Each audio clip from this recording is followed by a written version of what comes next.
Kwa ajili ya mechi ya kesho, kocha, maandalizi kuelekea katika mchezo wa kesho. Mechi ya kwanza umeshinda goli 4. Mechi ya pili maandalizi yakoje? Comment est la préparation pour le match de demain, parce que le premier match tu avais gagné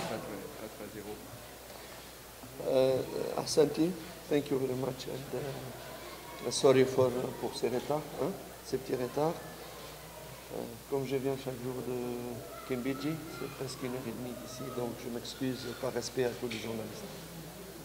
Anasema samani kwa kuchelewa sababu anatoka anaishi mbali Kimbiji huko karibia saa 1:30. Kwa kweli mumsamehe sana. Haya sio nizamu kuwaweka muda wote huu, lakini sababu alikotokea ni mbali. Okay. La vérité c'est que actuellement en ce moment-là les joueurs de mon équipe Yanga, ils sont très fatigués. C'est une réalité. Ils sont fatigués parce qu'il y a eu vraiment une succession de matchs. Nous avons eu des matchs durs, surtout le match d'Azam et le match de Mtibwa. Malgré qu'on a gagné Mtibwa, mais c'était dur. Avec aussi le match contre Zalan. Donc, cette succession de matchs fait que l'équipe actuellement, elle est fatiguée. Et la preuve, quand vous avez vu, Khaled Ocho il est sorti après 20 minutes et c'est une blessure de fatigue vraiment. C'est des signes vraiment que tous les joueurs sont fatigués en ce moment. Kwanza kwa timu wana uchovu, wachezaji wana uchovu sababu mechi zimefatana. Wametumia nguvu sana kwenye mechi ya Azam, pia mechi ya Mtibwa japokuwa pia ilishinda, ila na mechi nyingine ya Zalan. Ukija kuangalia mechi zilivyofuatana hivyo, imewapa wachezaji muda mgumu sana sababu wamechoka. Na moja wapo ndio uliona Aucho alitolewa kwa kuumia baada ya dakika 20. Ilikuwa ni saini pia ya uchovu ndio imesababisha hiyo kuumia. So ukweli wachezaji wamechoka kutokana na lakini mes joueurs nous sommes tous responsables et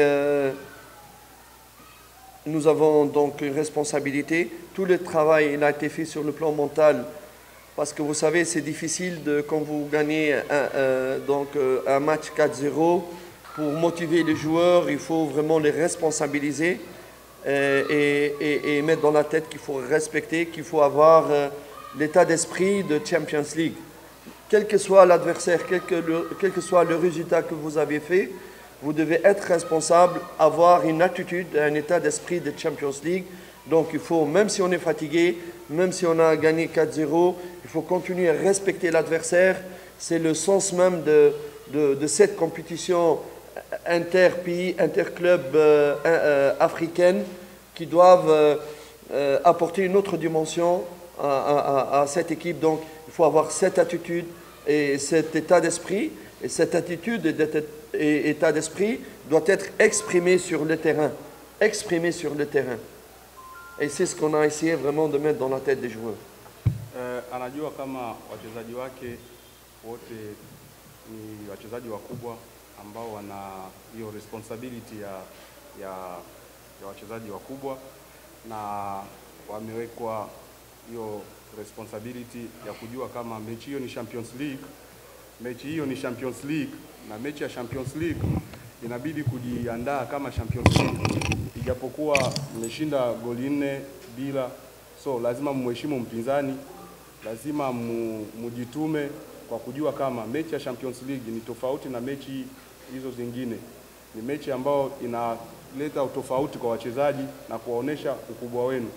So lazima hata kama wana uchovu, lakini hicho kitu wanakijua kama lazima tutetee sababu sisi ni wachezaji wakubwa na tupate matokeo kama wachezaji wakubwa.